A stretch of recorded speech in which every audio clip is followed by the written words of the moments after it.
نحمدہ ونصلی علی رسولہ الکریم اما بعد اعوذ باللہ من الشیطان الرجیم بسم اللہ الرحمن الرحیم فبدل الذین ظلموا قولا غیر الذی قیل لهم فانزلنا علی الذین ظلموا رجزا من السماء بما کانوا یفسقون۔ پھر بدل ڈالا ظالموں نے بات کو خلاف اس کے جو کہہ دی گئی تھی ان سے، پھر اتارا ہم نے ظالموں پر عذاب آسمان سے ان کی حکم عدولی پر۔ حرص و شرارت کی سزا جو ہے یہ اس کے بارے میں بیان ہے۔ تبدیلی یہ کی کہ بجائے خطتن برائے تمسخر حنتتن کہنے لگے، یعنی گیہوں اور سجدے کی جگہ اپنے سرینوں پر پھسلنا شروع کیا۔ تفسیر عثمانی سے یہ بات ہے، جب شہر میں پہنچے تو ان پر طاعون پڑا، دوپہر میں 70,000 یہودی مر گئے۔ ذلت اور مسکنت کی مہر ان پر لگا دی گئی، اب وہ کسی طرح ان سے علیحدہ نہیں ہو سکتی۔ یہود جہاں بھی ہیں وہاں دوسروں کے محکوم اور باج گزار ہی ہیں۔ آج بھی آپ دیکھ لیں، اسرائیل بغیر امریکہ اور انگلینڈ کے نہیں چل سکتا، ان کے محکوم ہیں یہ۔ خلاصہ یہ کہ یہ لوگ اللہ کی آیتوں کا انکار کرتے اور پیغمبروں کو قتل کرتے تاکہ رشد اور ہدایت کا سلسلہ ہی منقطع ہو جائے۔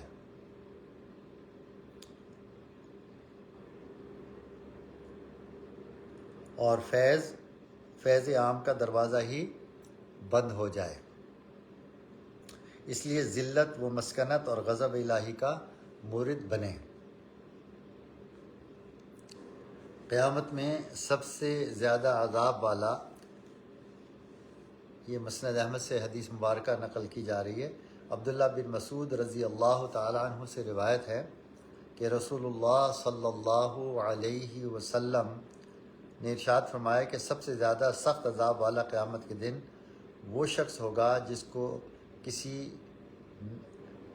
کسی نبی نے قتل کیا یا اس نے کسی نبی کو قتل کیا، یا کسی گمراہی کا پیشوا یا تصویر بنانے والا۔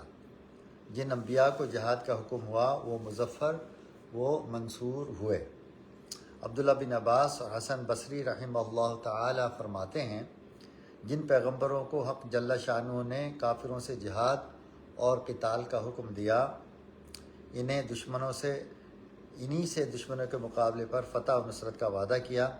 کما قال اللہ تعالی انا لننصر رسلنا، وہ پیغمبر صدق اللہ وعدہ ونصر عبدہ وہزم الاحزاب وحدہ کے مصداق بنے، وہ کبھی دشمنوں کے ہاتھ سے مقتول نہیں ہوئے، اس لیے کہ حق تعالی حق جل شانہ کا ان کو جہاد کا حکم دینا، پھر ان کی خیانت اور حفاظت نافرمانا بظاہر شان حکمت کے مناسب نہیں معلوم ہوتا۔ ایسے حضرات ہمیشہ مظفر و منصور اور ان کے دشمن ہمیشہ خائب و خاسر ہوئے، اور جن پیغمبروں کو جہاد و قتال کا حکم نہیں دیا گیا اور نہ ان سے حق تعالی حق جل علا نے کوئی عصمت اور نصرت کا وعدہ فرمایا، ان میں سے جس کو چاہا جام شہادت پلا دیا۔ یہ تفسیر جو ابھی بیان کی گئی یہ معارف القرآن مولانا ادریس کاندھلوی رحمۃ اللہ علیہ کی تفسیر سے لی گئی تھی۔ فتوحات کے موقع پر حضرت اور صحابہ کرام کی تواضع اور سجدہ شکر۔ جب فتح مکہ کے موقع پر حضور اکرم صلی اللہ علیہ وسلم شہر میں داخل ہوئے تو انتہائی تواضع اور مسکینی کے آثار آپ پر طاری تھے، یہاں تک کہ سر مبارک آپ جھکائے ہوئے تھے اور اونٹنی کے پالان سے سر مبارک لگ گیا تھا۔ شہر میں داخل ہونے کے بعد آپ صلی اللہ علیہ وسلم نے غسل فرمایا اور 8 رکعت نماز پڑھی۔ بعض علماء کے نزدیک یہ صلاۃ الضحیٰ یعنی چاشت کی نماز تھی، اور بعض کہتے ہیں کہ یہ صلاۃ الفتح تھی اور فتح مکہ کے شکر کی نماز تھی۔ صحابہ کرام سے بھی یہی کیفیت ثابت ہے۔ حضرت سعد بن وقاص رضی اللہ تعالیٰ عنہ نے جب ملک ایران فتح کیا اور کسریٰ کے شاہی محلات میں فاتحانہ داخل ہوئے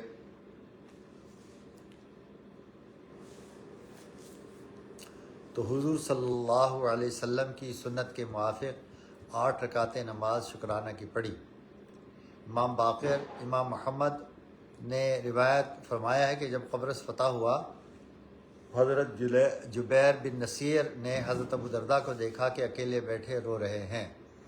حضرت جبیر فرماتے ہیں کہ میں نے ان سے عرض کیا کہ اے ابو درداء، ایسے مبارک دن میں رونا کیسا جس میں اللہ تعالیٰ نے اسلام اور اہل اسلام کو عزت دی؟ انہوں نے جواب دیا کہ اے جبیر، افسوس ہے تم نہیں سمجھتے جب کوئی قوم اللہ تعالیٰ کے حکم کو ضائع کر دیتی ہے وہ اللہ تعالیٰ کے نزدیک کیسی ذلیل و بے قدر ہو جاتی ہے۔ دیکھو کہاں تو یہ قوم برسر حکومت تھی، لیکن خدا کا حکم چھوڑا اور ذلیل و خوار ہوئی، جس کو تم اس وقت ملاحظہ کر رہے ہو۔ اللہ تعالیٰ نے ایک خاص انعام ہم پاکستانی کو بھی عطا فرمایا اور یہ ملک پاکستان عطا کیا۔ اللہ تعالیٰ ہمیں چاہیے تو یہ کہ اس ملک میں اسلامی نظام لائیں، اور چونکہ یہ شب قدر میں بنا اور اسلام کے نام پہ بنا، پاکستان کا مقصد کیا؟ لا الہ الا اللہ۔ اللہ تعالیٰ کوئی ایسا مرد مجاہد پیدا کرے جو اس ملک کو اسلامی نظام دے۔ وَإِذِ اسْتَسْقَىٰ مُوسَىٰ لِقَوْمِهِ فَقُلْنَا اضْرِب بِّعَصَاكَ الْحَجَرَ فَانْفَجَرَتْ مِنْهُ اثْنَتَا عَشَرَةَ عَيْنًا قَدْ عَلِمَ كُلُّ أُنَاسٍ مَّشْرَبَهُمْ كُلُوا وَاشْرَبُوا مِن رِّزْقِ اللَّهِ وَلَا تَعْثَوْا فِي الْأَرْضِ مُفْسِدِينَ۔ یہ آیت نمبر 60 ہے۔ 12 چشمے یہ جب وادی عتیق میں تھے تو وہاں پانی نہیں تھا۔ اللہ تعالیٰ نے موسیٰ علیہ السلام کو کہا کہ اس پتھر پہ اپنا عصا مارو، اور اس میں سے 12 چشمے پھوٹ پڑے تھے۔ یہ قصہ بھی اسی جنگل کا ہے۔ پانی نہ ملا تو ایک پتھر پر عصا مارنے سے 12 چشمے نکلے، اور بنی اسرائیل کے قبیلے بھی 12 ہی تھے۔ کسی قوم میں آدمی زیادہ، کسی میں کم، ہر قوم کے موافق ایک چشمہ تھا، اور وجہ شناخت بھی یہی موافقت تھی۔ پایا مقرر کر رکھا تھا کہ پتھر کی فلاں جہت فلاں جانب سے جو چشمہ نکلے گا وہ فلاں قوم کا ہوگا، اور جو کوتاہ نظر ان معجزات کا انکار کرتے ہیں، دیکھو مقناطیس تو لوہے کو اپنی طرف کھینچ لیتا ہے، اس پتھر نے پانی کھینچ لیا تو انکاری کی کیا وجہ ہے؟ تفسیر عثمانی سے یہ تفسیر بیان کی گئی۔ عطا فرماتے ہیں کہ موسیٰ علیہ السلام اس پتھر پر 12 مرتبہ عصا مارتے، جس جگہ ہر جگہ پر عورت کے پستان کی مثل ایک شے ظاہر ہوتی، پھر اس سے پانی رسنا شروع ہوتا، اس کے بعد وہ رواں دمہ ہوتا اور خوب بہتا۔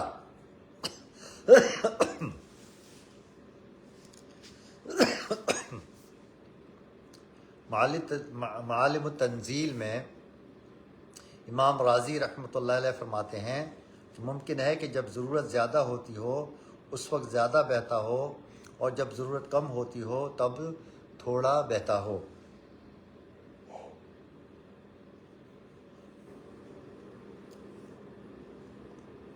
اور یہ واقعہ موسیٰ علیہ السلام کا متعدد اعتبارات سے معجزہ تھا۔ اول تو پانی کا پتھر سے نکلنا، دوسرے یہ کہ ایک چھوٹے پتھر سے اس قدر کثیر پانی کا نکلنا، تیسرا یہ کہ پانی کا بقدر حاجت نکلنا، چوتھا یہ کہ محض عصا کے مارنے سے پانی کا بہہ پڑنا، پانچویں یہ کہ ضرورت پوری ہو جانے پر پانی کا بند ہو جانا۔ ان اعتبارات سے یہ واقعہ قدرت الہی کا ایک خاص نشان اور موسیٰ علیہ السلام کا معجزہ تھا، اور اس کے علاوہ بنی اسرائیل کے لیے ایک عظیم الشان نعمت تھی کہ جس کے بغیر حیات اور زندگی کا بقا ناممکن ہے، وہ بغیر کسی مشقت کے عطا فرمائی، یعنی پانی۔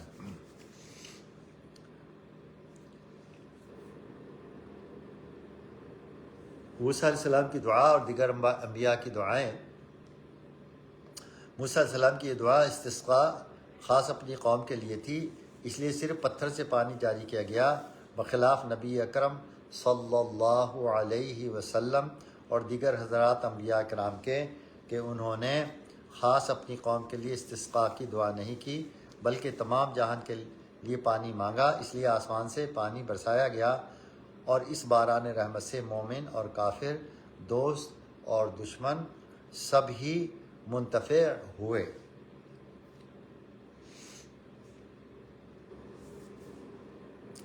نماز استسقاء۔ موسیٰ علیہ السلام کا استسقاء کے لیے فقط دعا پر اکتفا فرمانا مسئلہ استسقاء میں امام اعظم قدس اللہ سرہ کے مسلک کی تائید کرتا ہے کہ استسقاء کے لیے خاص نماز ضروری اور لازم نہیں، فقط دعا پر بھی اکتفا کیا جا سکتا ہے۔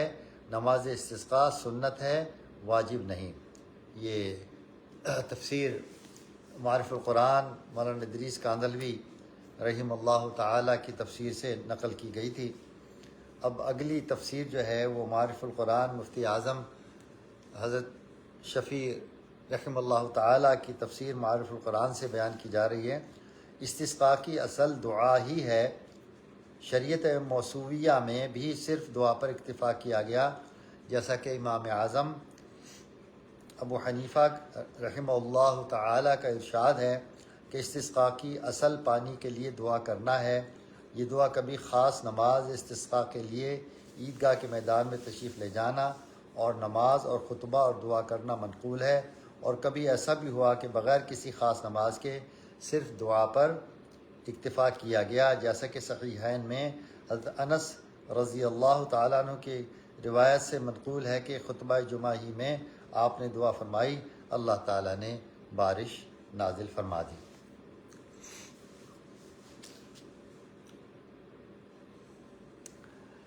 موسیٰ علیہ السلام کے عصا کے بارے میں مروی ہے کہ موسیٰ علیہ السلام کا عصا آپ کے قد کے برابر 10 ہاتھ لمبا تھا اور اس میں 2 شاخیں تھیں، تاریکی میں روشن ہو جاتیں، اور اس عصا کو آدم علیہ السلام جنت سے لائے تھے۔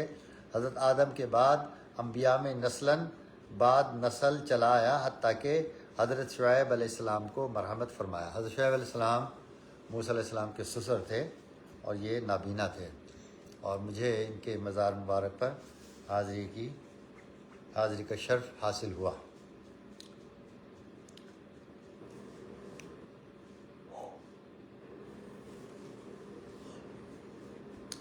ابن عباس رضی اللہ تعالیٰ عنہ فرماتے ہیں کہ یہ پتھر آدمی کے سر کے برابر بصورت مربع تھا۔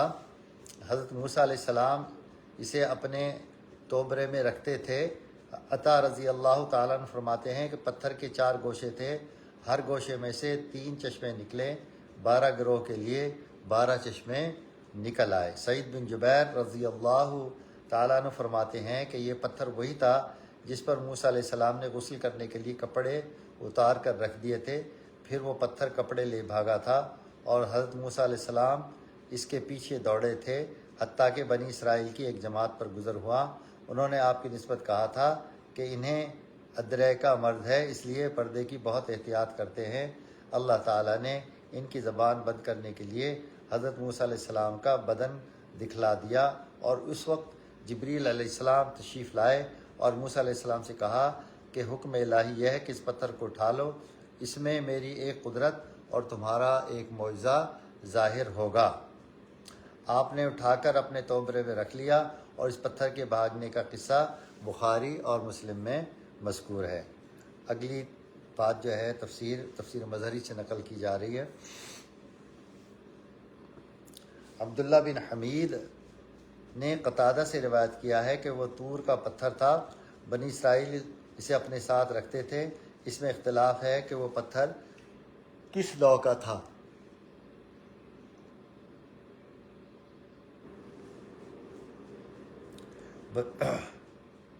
بعض نے کہا سنگ مرمر تھا، بعض نے کہا سنگ کدان۔ اس میں 12 گڑھے تھے، ہر گڑھے میں سے ایک شیریں چشمہ جوش زن ہوتا تھا۔ جب ہر گروہ پانی سے سیراب ہو لیتا اور حضرت موسیٰ علیہ السلام اسے اٹھانا چاہتے تو اس میں عصا مارتے تھے، پانی بند ہو جاتا تھا۔ وہ پتھر 6 لاکھ آدمیوں کو روزانہ سیراب کرتا تھا۔ اللہ اکبر، اللہ اکبر۔ حضور اکرم صلی اللہ علیہ وسلم کا معجزہ بیان کیا جاتا ہے۔ بخاری شریف کی ایک روایت میں اس طرح بیان کیا گیا ہے کہ حضرت عبداللہ بن مسعود رضی اللہ تعالی عنہ بیان کرتے ہیں کہ ہم تو معجزات کو برکت سمجھتے تھے اور تم ان کو خوف کی چیز سمجھتے ہو۔ ہم ایک سفر میں رسول اللہ صلی اللہ علیہ وسلم کے ساتھ تھے، پانی کی کمی ہو گئی، آپ نے فرمایا تلاش کرو، کسی کے پاس کچھ پانی بچا ہو تو لے آؤ۔ صحابہ ایک برتن لے آئے جس میں ذرا سا پانی تھا، آپ نے پانی کے برتن میں اپنے دست مبارک ڈالا اور فرمایا چلو اور وضو کا پانی اور خدا کی برکت لو۔ میں نے بچشم خود دیکھا کہ آپ کی انگلیوں سے پانی چشمے کی طرح پھوٹ رہا ہے، اور آپ کے عہد مبارک میں بھی ایسا ہوتا تھا کہ ہم کھانا کھایا کرتے تھے اور کھانے کی تسبیح اپنے کانوں سے سنا کرتے تھے۔ آج کے لیے بس اتنا، انشاءاللہ تعالی زندگی رہی تو پھر اگلے ہفتے پیر کے روز پھر درس قرآن کی محفل منعقد ہوگی۔ دعا کریں اللہ تعالیٰ سے کہ اللہ تعالیٰ ہمیں کلام پاک کو پڑھنے کی، اس کو سمجھنے کی اور اس پر عمل کرنے کی توفیق عطا فرمائے۔ وآخر دعوانا الحمد للہ رب العالمین۔